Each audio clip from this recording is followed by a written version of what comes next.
Now, internally, there are a number of factors to consider as well.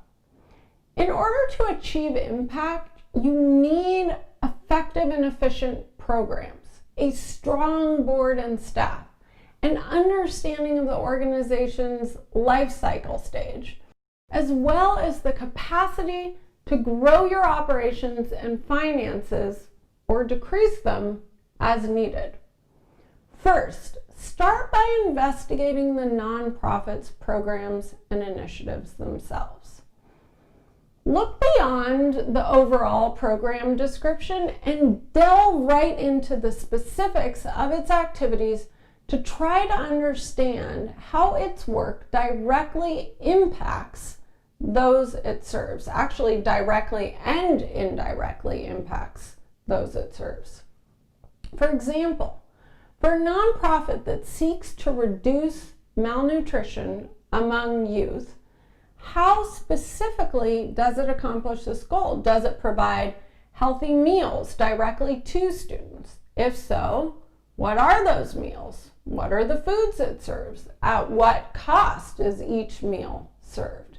Does it share a nutritional curriculum with schools? If so, how does it get that school administrator to buy in and to approve the budget to implement that program, let alone how does it know if it is being implemented on a daily basis? Or perhaps it goes directly to the parents with additional resources and support. If so, what resources? What support? How does it educate the parents? How does it follow up with the parents? How are the parents' voices being heard in the process? When are we hearing from the children? And through what vehicles? As I mentioned before, similar outcomes may have vastly different programs and services underpinning them. Distributing meals directly to students versus providing educational resources to parents could have dramatically different financing, operational plans, and evaluation methods. As givers, we need to understand these programmatic differences up front. We also need to understand who will be carrying out a nonprofit's specific activities. Begin by looking at who leads the nonprofit and how the management team is structured. Does the executive director have a particular background that equips him or her for this work? Some leaders have been with an organization since its inception, some are founders, while others have been brought on subsequently for their operational or fundraising acumen. If you are channeling your philanthropy towards a particular part of an organization, who will oversee the project that you personally want to support? If the organization is small, focus on the skills of individual team members, while in a larger organization, the structure of a team might matter as well. What you're trying to determine is what skills are most relevant to your nonprofit's mission. Essentially, does the nonprofit appear to have the human capital required to most effectively fulfill its mission and implement its activities? For example, if you are vetting an organization that operates in multiple locations, does the nonprofit have staff members in each location, and is that staff prepared to adapt the programs as needed to accommodate differences in target populations? Or if a nonprofit's work requires specialized knowledge, such as healthcare services or technical proficiencies, does the nonprofit have staff members with the requisite current or new expertise to deliver on its programs? On a broader level, please consider employee retention. Chronic low retention among employees can reveal a number of challenges, such as weak leadership, understaffing, or limited funding or a dramatically fluctuating funding stream from year to year. Finally, you should consider if any of the individuals in the communities that a nonprofit serves have a seat on the board of the organization, or if they serve as advisors in any other capacity. Is there a formal mechanism for beneficiary feedback built into an organization's service provision itself? These relationships are invaluable.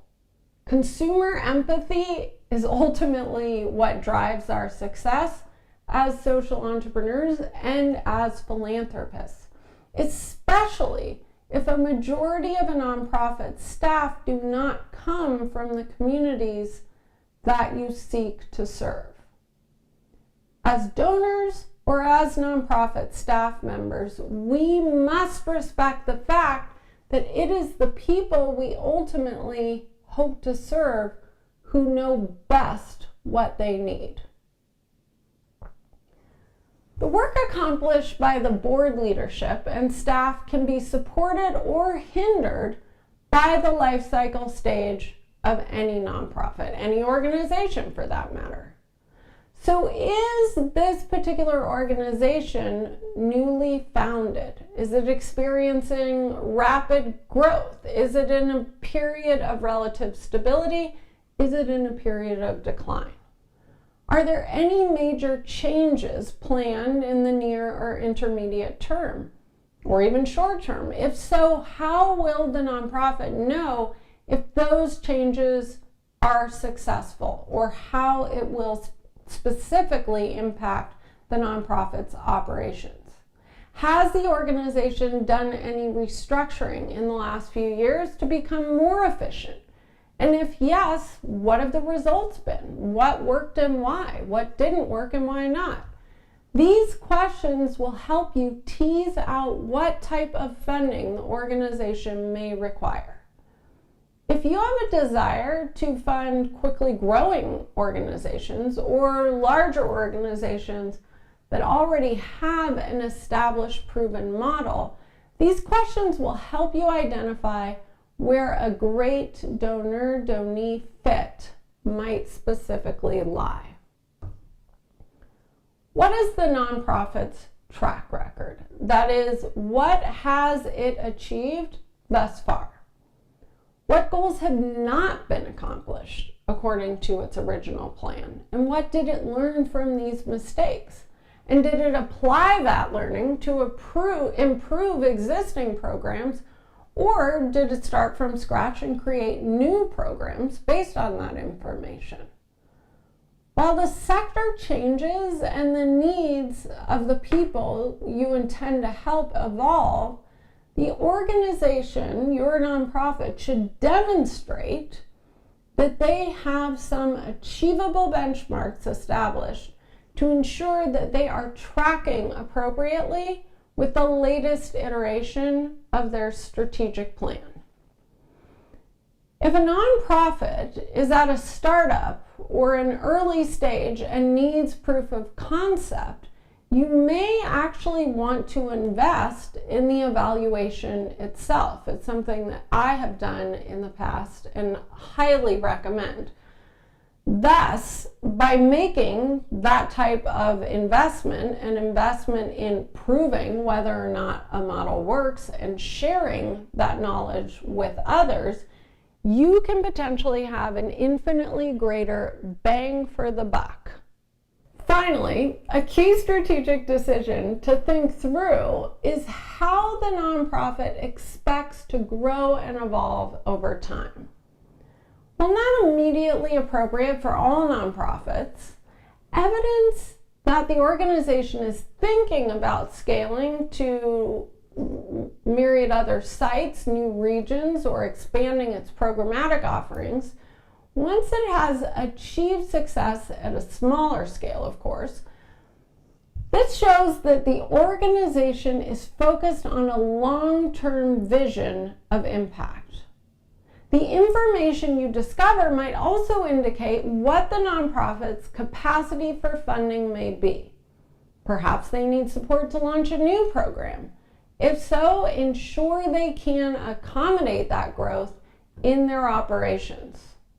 Or maybe they need to lower expenditures by creating organizational efficiencies before their model is ready to scale. Though counterintuitive, sometimes a gift to the operations of an organization can ultimately do more to serve the targeted people that it serves than a donation to a program that directly benefits them.